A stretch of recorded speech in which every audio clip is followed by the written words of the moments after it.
this as a single fraction, what is our first thing we should look out for? Yes, common denominator. Do they have it currently? Not yet. So let us make them have the same denominator. What will be the lowest common multiple? X minus 1 squared. Yes, yes. Hurry up, hurry up. So, we only need to make changes to the second fraction. That is, we need to multiply by how much? What do we need to multiply the second fraction by? X minus 1. So, do I do it this way? Times x minus 1 times x minus 1. And we should have the bracket like this. Yes? Yes, sir. Yes? No, whether there is a multiplier or not, it doesn't matter. But what I was looking out for was this. Because there is a difference between x minus 1 multiplied by x minus 1 versus x minus 1 multiplied by x minus 1. There is a difference, right? Yeah, this one will just be x minus 1 squared. Whereas this will be equals to x minus x plus 1. Yes? Oh, Afik. So do you see there's a difference? This gives me 1.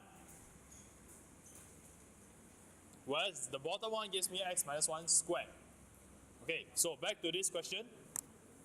My answer will be equals to 5 over x minus 1 squared minus 7 times x minus 1 over x minus 1 squared.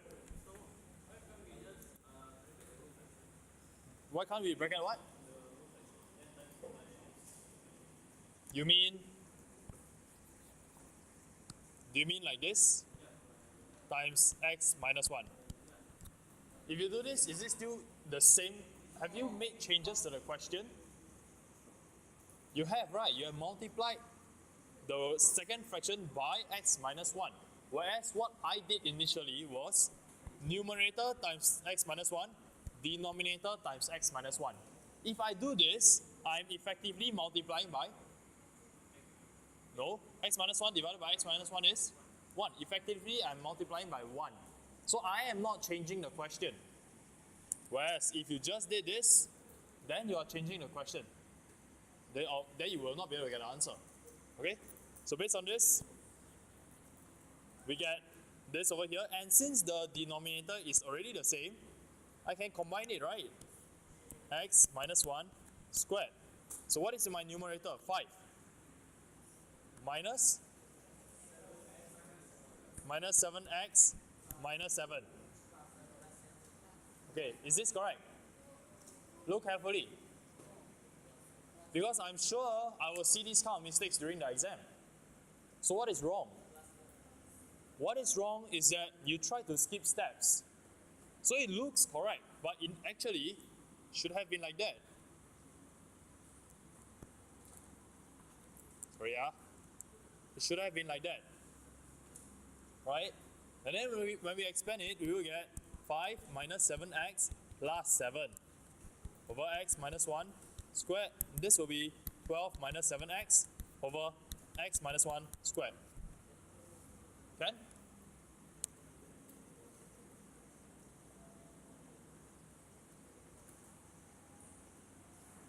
Next question. Make as the subject. There will be at least one question on this. Making subject. So as is found here. And I want to isolate it. I want to bring it to the left hand side without anything else. Okay, yeah, one good suggestion will be I square everything first. When I square both sides, I will end up with v square equals to u square plus 2as, right? Then this is the term over here that I want. So what do I need to get rid of? U square. Get rid of u square. How? Minus u square on both sides. So v square minus u square equals to 2as. And because I want the S term to be on the left hand side, I can actually do a swap lah. So 2AS is equals to V square minus U square. Right, they are the same thing. Left hand side equals to right hand side equals to left hand side. So now I want just the S term. How? Divided by 2A. Okay, so next will be S equals to V square minus U square over 2A. The whole thing, everything on the right divided by 2A. So this is my answer. Not difficult, huh? Just know that you need to get rid of this square root sign by squaring both sides.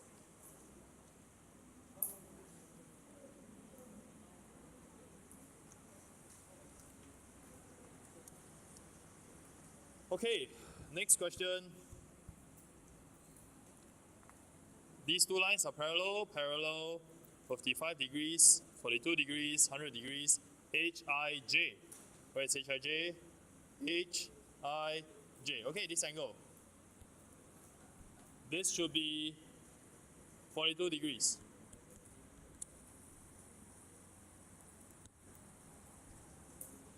How do I know it is 42? Because I have over here, not the Z, parallel lines, and one more over here. So what shape do you see? What letter do you see? F, right? You know, remember what we require? F. Okay. U, Z, and 360 degrees. So this over here, this angle and this angle, they are the same. We call them corresponding angles and parallel lines. For this one over here, interior angles. So they add up to be 180 over here, and over here they are equal angles. And finally, the last one will be alternate angles.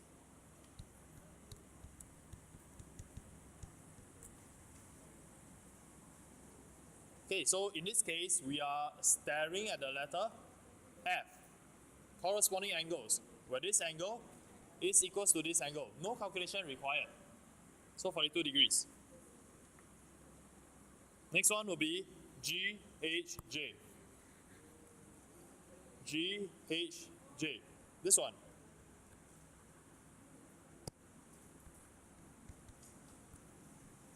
So how can we do this? 180 minus 55 minus 42, why? Okay, so you're saying we find this angle, is it? Okay, this angle will be 180 degrees minus 55 degrees minus 42 degrees. That gives me 83 degrees.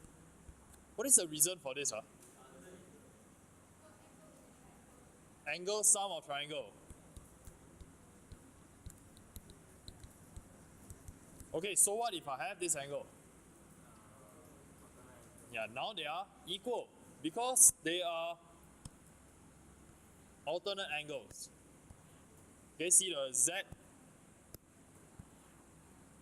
over here. Z. So this angle equals to this angle. We call it alternate angles.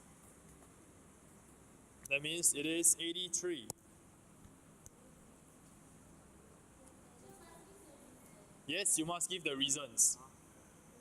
Yes, you must give the reasons. No reasons, we can deduct marks. Yeah, the first reason will be angle sum of triangle. Second reason will be alternate angles, parallel lines. Okay? HIJ, the first one. Corresponding angles, the F, the letter F. Okay, next. Let me just put in everything. So here I have 83 degrees. This is also 83 degrees. And the last one, we want to find GLJ. GLJ. Okay, this angle. 360. 180 minus how much? Where 42? This one, is it? So this 42 degrees came from 180 minus 42 minus 83. And what do you say you got? 55. Sure, I'm not calculating. Okay, hang on first. So this one over here will be adjacent angles on a straight line. Oh, then over here will be 360 minus 100 minus 83 minus 55. Okay. And what is your answer that you got? 122 degrees. Yes, correct. So, that is because the angle sum of a quadrilateral four-sided figure will be 360 degrees. So, Francis, what is your alternative? Alternate line? Where? Where? H, I, and HJ. Oh, so you mean you want to find this using alternate angles? Okay, so we didn't need to do that long step. We could have just found this to be 55 degrees because of alternate angles. See the Z over here? Okay? So you save one step lah. So this one, 122 degrees. Yes. You did 80 plus? 80 plus 42. Why?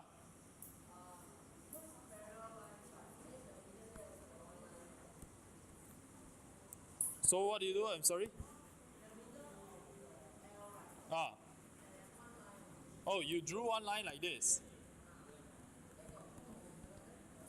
Okay. This is 42. And how much is this? 180 minus 100. Okay, correct. So this will be 80. Then 80 plus 42. So you must state the reasons clearly also. If you draw the line, then what? This is paper 1, you drew a line, the marker can see. But if it is paper 2, then you need to draw the diagram out. Okay? So next one. Is LG parallel to JH? LG and JH. Are they parallel? How do you know whether lines are parallel or not? But this arrow I drew myself and I put a question mark, so asking you whether they are parallel or not. There are straight lines that never meet. So are they expecting us to take our ruler and extend? Then how? We calculate angles because we know many different reasons or many different properties for parallel lines, right? For example, this FUZ, whether it is corresponding interior or alternate, these are applicable only if there are a pair of parallel lines. So, based on this question, which one of these can we use to try and prove? Which one? Is it the corresponding angle, interior angle, or alternate angles? Okay, interior. Which two angles are you comparing, Afiq? Which two angles are you comparing? 80? Where 80? 100? 183. Okay, he identified these two angles. What do you think he's trying to do? How do we use this to prove whether the lines are parallel or not? Okay, so let's think. If LG is parallel to JH, if they are parallel, what can you tell me about these two highlighted angles? What will their sum be? Yeah, if they are parallel, then they must add up to be 180, right? So if they are not parallel, will it still be 180? Okay, so now we check out. Do they add up to 180? They don't. 100 plus 83 is 183. It is more than 180. So what does that tell you about these two lines? They are not parallel. So you follow the logic. Okay, then how do we present it? So we know that they are not parallel.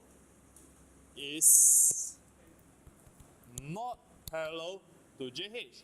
And the reason is because angle GLJ plus angle HJL, GLJ,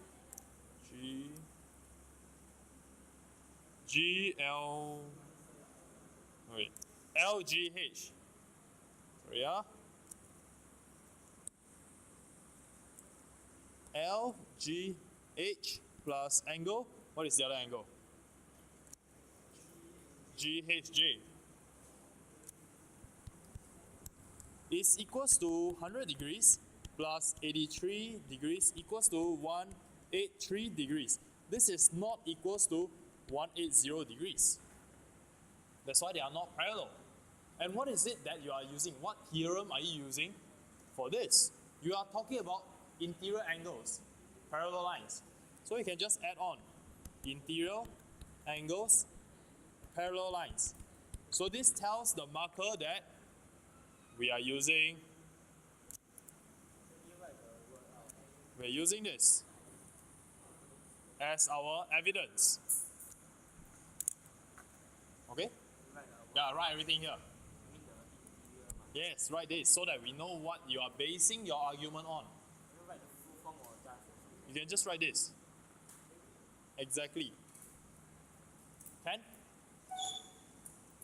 So not all the time you'll be interior angle. You must know when to use alternate angles, corresponding angles.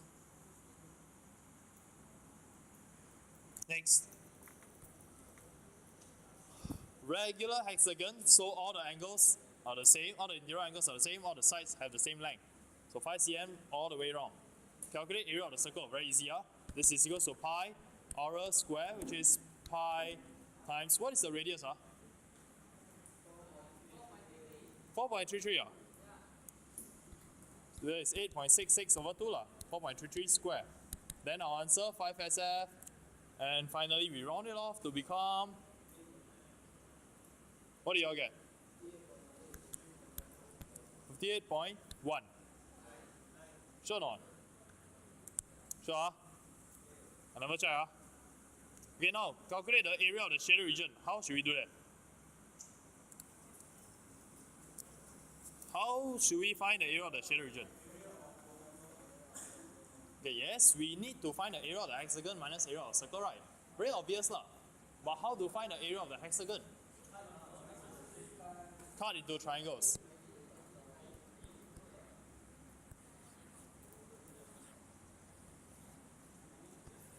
Like that?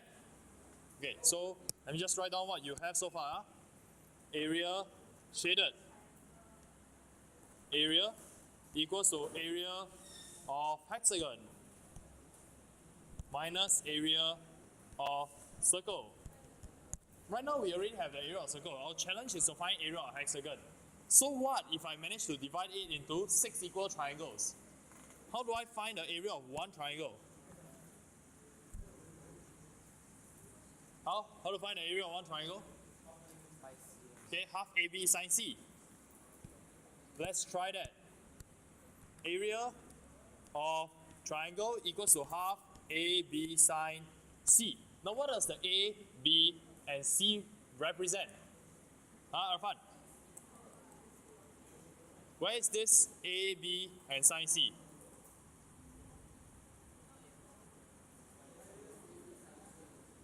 No angle? Can we find an angle? Yes. Where is the angle? 360 divided by 6. Because all of these, they add up to be 360, right? And if I divide it by 6, I will get one angle. 360 divided by 6 will be 60. This one is 360 over 6 equals to 60 degrees. Okay, so what if I get one angle? For what? For the other two angles? Why you want to find the other two angles? We are trying to find the area of a triangle. This side, is it? Is this 5? Because as long as I know this side and this side, then he use half A, B, sine C to find the area of the triangle, right? Are you sure the side is 4.3? So what is the length of one side? Can anybody tell me? Tina, what do you think? What is the length of one side?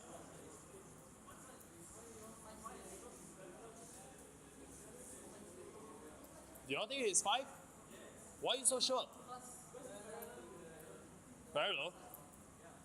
Which one parallel to which one? Yeah, it is not 4.33. But the height is 4.33. Okay? So why is this also 5? Listen. Okay, not because it is parallel, but this is an This is an isosceles triangle, because this side is equal to this side. And since this is 60 degrees, then this must be 60 degrees, right? This also 60 degrees, right? So this is an equilateral triangle. So this 5, this must be 5, this must be 5. Okay, so this is half times 5 times 5 times sine 60 degrees. Any other way to do it?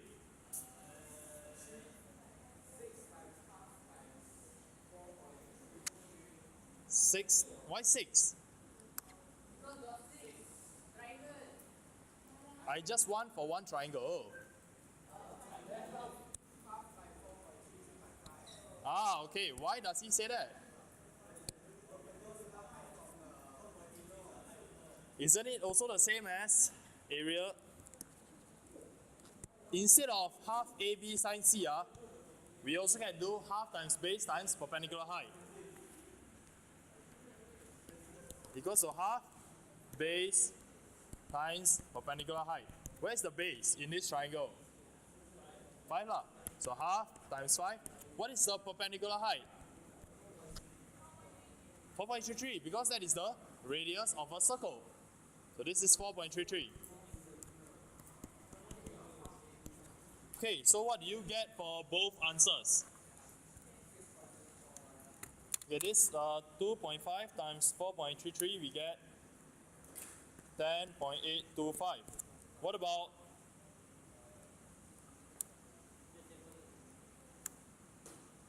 this is 10.825 as well.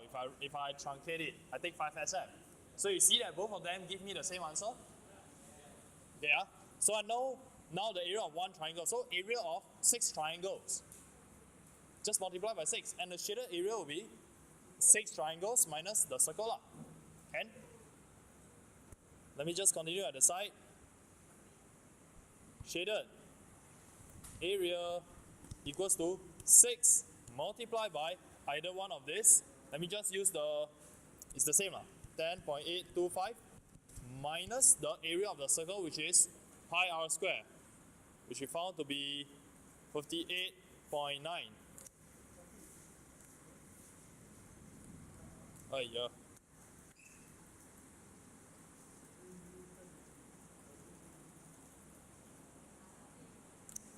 Minus pi 4.33 square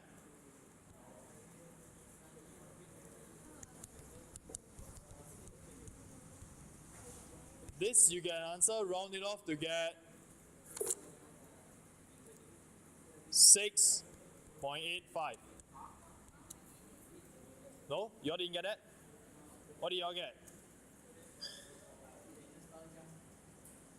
Okay, hang on.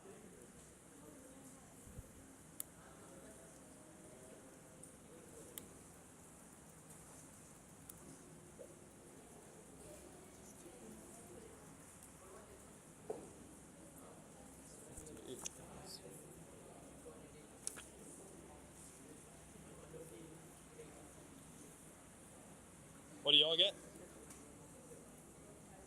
6.050? No.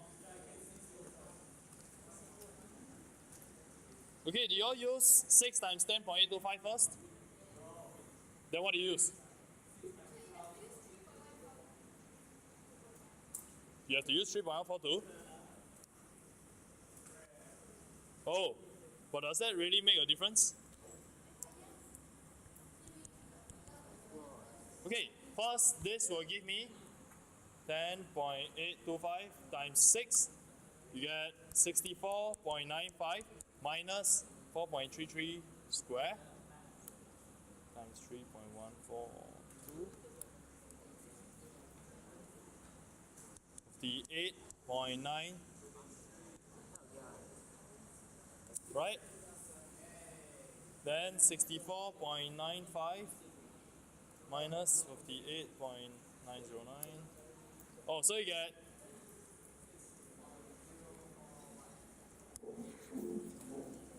6.041 rounding off to 6.04, is it?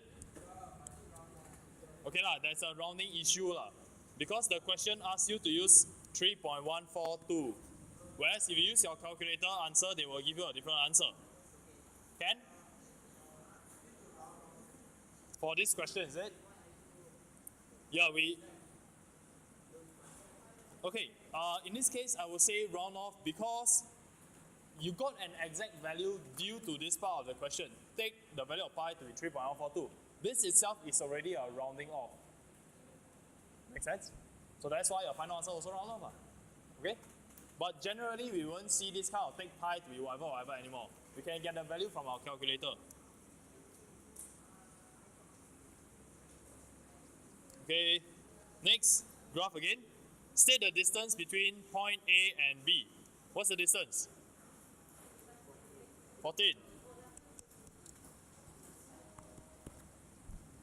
Okay, straightforward. Part B, part 1. They both set off at 8:30. Estimate when they will both meet. So when they meet, means same place, same time.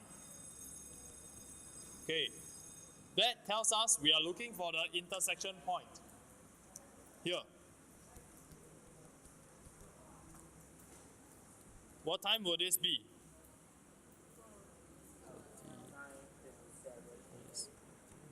5, 3, 6, 9, 12, 14. 3, 6, 9, 12, 27. Huh? Oh yeah, 14.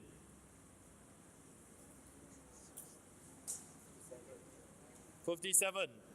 So after 57 minutes, they will meet. So 8:30 plus 57 minutes will be 9:27. 9:27 in 24 hours will be? Okay, 10? No. You cannot have dot. It is just 4 digits. 0927.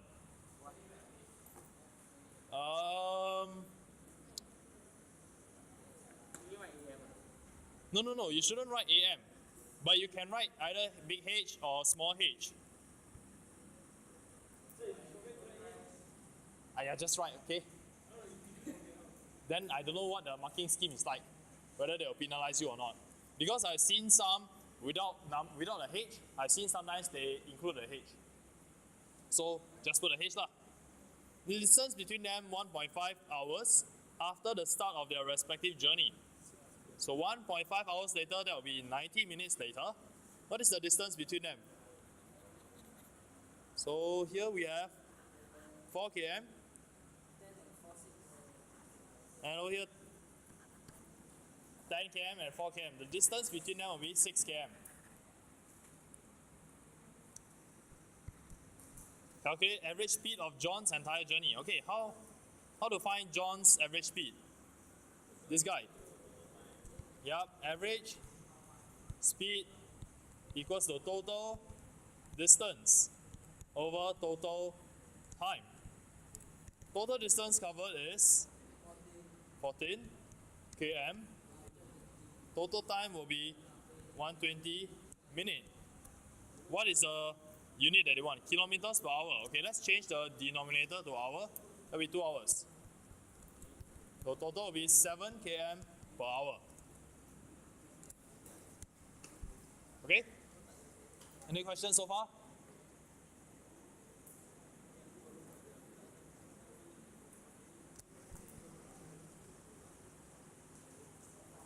Okay, now, two banks. Calculate total amount that Marcus will receive in his says if he invests in the super power bank for 2.5 years. This one, simple interest. So the formula for interest, simple interest will be, what is it? PRT over 100. What does P stand for? Principal, or rate, okay? And T, time, okay? And the 100 is just a constant. So total amount is equals to principal plus P or T over 100.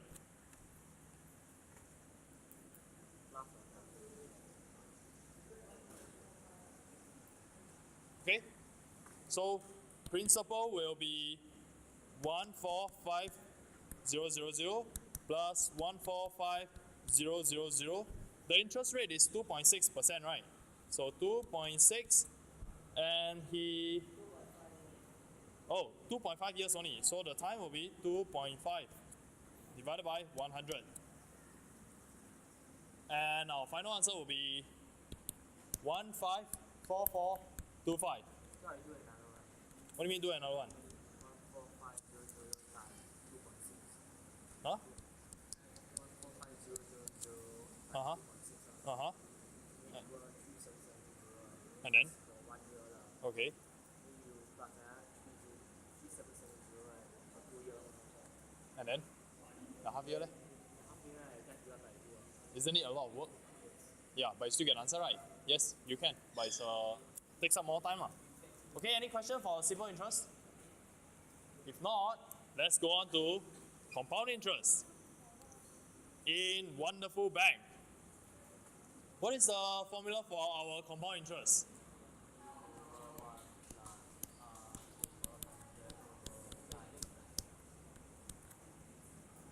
Right? Sorry, this is N. Okay, so for compound interest formula, you want to apply it, you must know what it gives you. Fina, compound interest formula, the answer is it the amount of compound interest you get? How much? Then what is this? Yes, you get your principal plus your compound interest. So what does the arrow over here stand for? Rate. Just rate. Okay, Zafia says rate per period. Why is it important? Why is the per period so important? All of us know it as rate, isn't it? Because in compound interest, sometimes they compound it per month. Every month they compound it once. So your period in that case will be 1 month. Sometimes they compound it every year. So in that case, one period will be 1 year. Sometimes they compound it every half a year in this case. Half a year they compound it one time. So in this case, per period will be half a year. Okay? So what is the rate per period? Did they tell you what's the rate per period? This is 2.6 per year, right? 1.3. How do you get 1.3? Yes, this is 2.6 divided by 2. You get 1.3. This is your interest rate per period, which is per half a year. Okay, over 1 year you get 2.6. Half a year you only get 1.3. So this interest rate per period. What about N? What is N? Number of years? Is it the number of years? It is not the number of years. It is the number of periods. So how many periods are there? How many of these half years are there in 2.5 years? 5. How do you get 5? 2.5 times 2. This gives me 5 periods. So over the course of 2.5 years, we compound it how many times? 5 times. We compound it 5 times. And each time, what is the interest rate? 1.3. Okay, so now I have all these values I can substitute in. P is 145,000. 1 plus 1.3 divided by 100 times to the power of 5. Final answer will be something and round it off to be 154,673.26 to 2 dp because money. 154,673.26. Ken? Any questions on compound interest? If you are not sure about these regions, all this, please go and find Zafira or Poi or Miss Baizura or myself. Because I've taught them again. Ken? So which one should he invest his money in? Then you must compare which one gives you more money. Which one gives you more? Wonderful Bank, yes. So he should save it in Wonderful Bank.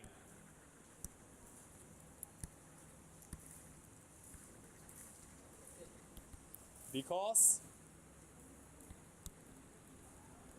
he gets more interest from Wonderful Bank. Next time you all start working, you must think which bank you want to put your money in so that you can get the most money out of the same amount of time. I don't tell you what I put in. Okay, next, question 14. P is 0, -2, blah, blah, blah. Find the gradient of PQ. So, I don't need to draw the line. I can just use my formula. Gradient of PQ is equals to y2 minus y1 over x2 minus x1. So, P over here and Q, 1 minus -2 divided by 6 minus 0. So, gradient is half. Equation of the line PQ. So this will be y equals to mx plus c. Do I have the gradient? Yes, that is from the previous part of the question. This is half. Did they ask me to draw? No, they didn't. Next, C. What is the y-intercept of the line? -2, it is already given. So this is -2. That's my equation on the line.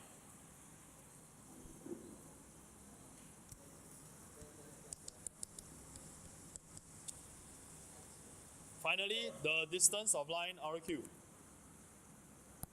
So comparing this and this, distance will be equals to square root of y2 minus y1 square plus x2 minus x1 square.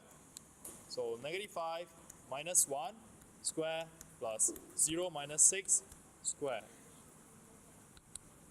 This should give me 8.48528, rounded off to 8.49 units.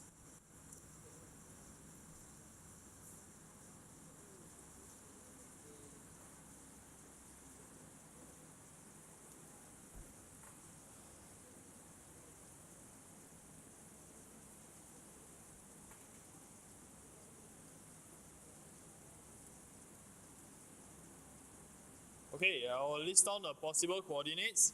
There are 6, -2, 6, 4, or -6, -8. If you have either two of these, if you have two of these three, then you get the full 2 marks. Anybody needs me to go through why? Okay. PQRS forming a parallelogram. So time to join them up. P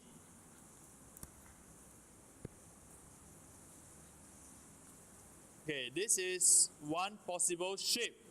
This one possible point.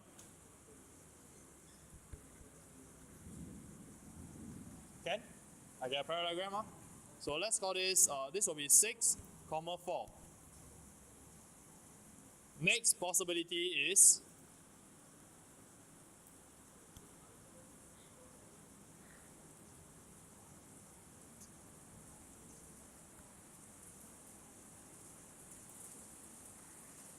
right? Over here.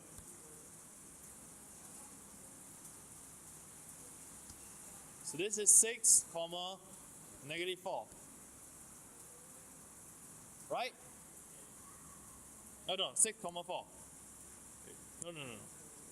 Wait, 6, comma, negative 2.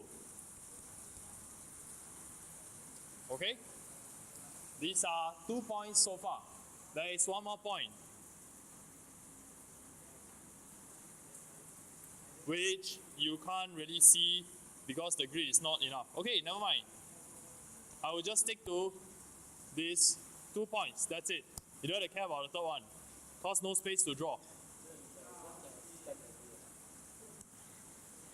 Okay, just these 2 is enough. Any questions?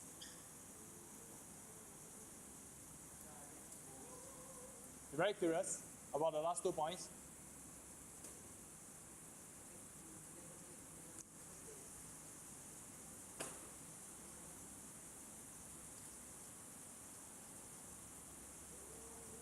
Oh, okay.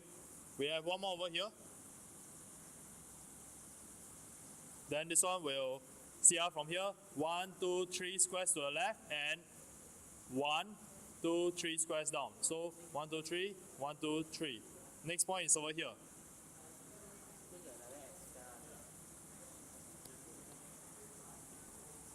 So you get one more. That's why I'm saying that I'm not going to show you the other answers because they're going to lie outside. But Francis was curious, so I'm showing lah.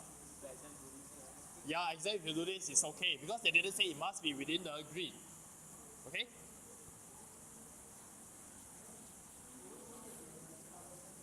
Yeah, it's a bit troublesome lah. That's why I'm only showing you 2 answers, which are found in the grid. Okay, next.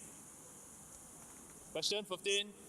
ADC is joined to a triangle, blah, blah, blah, form a quadrilateral, 130, 120, 34. DAC. 34 degrees, 90, 90. Calculate BC. Yes, Pythagoras. Okay, so this is equal to square root of 130 square minus 120 square. What will you get? 50. Is it?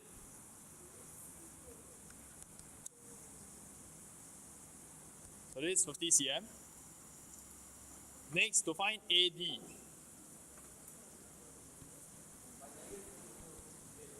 How use Pythagoras theorem for this?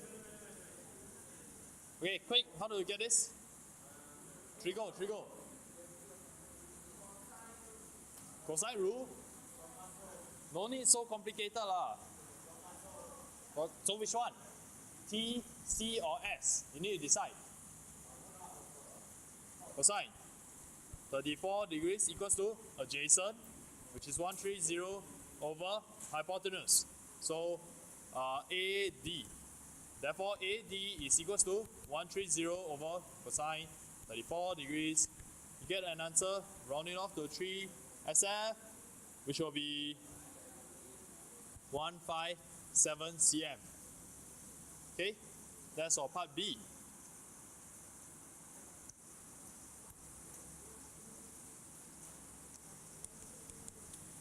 Angle BCA. BCA.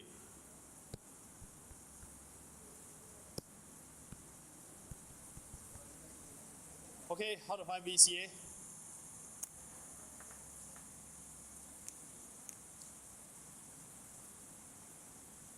Right, how to find BCA? The right angle.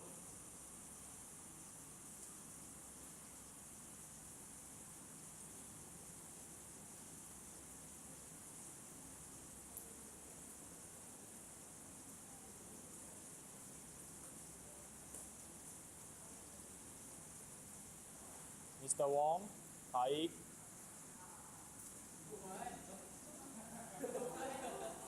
What? Mr. Wong, right? Yes? How to find right angle?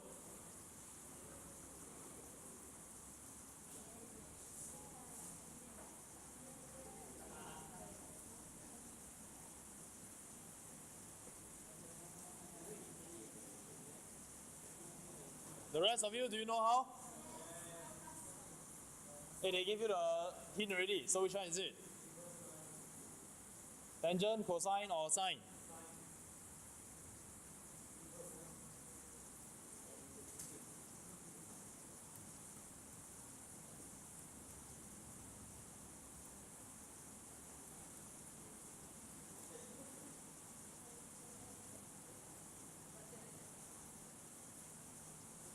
Hey, taking too long already. Tell me an answer.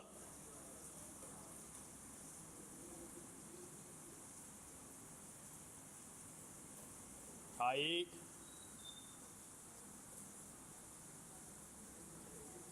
Wait, how? Stop telling him. Stop confusing him. Wait. Sine, cosine, or tangent? Huh? Do you say sine rule? Or do you say sine? Sine. Okay, sine. The right angle, right? So BCA. What is this equal to?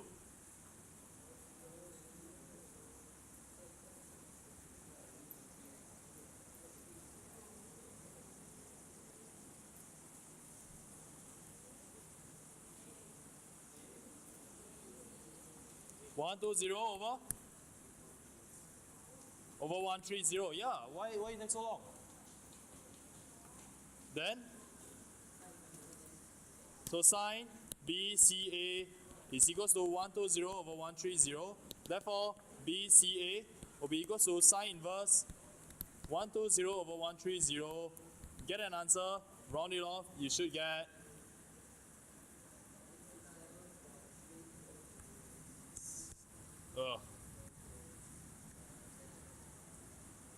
67.380, no, 67.4 degrees to 1 dp. Okay? Oh, that's all already. Okay. Any questions from this? Hey, you all have answer key. Do you have the answer key? Okay. So any questions?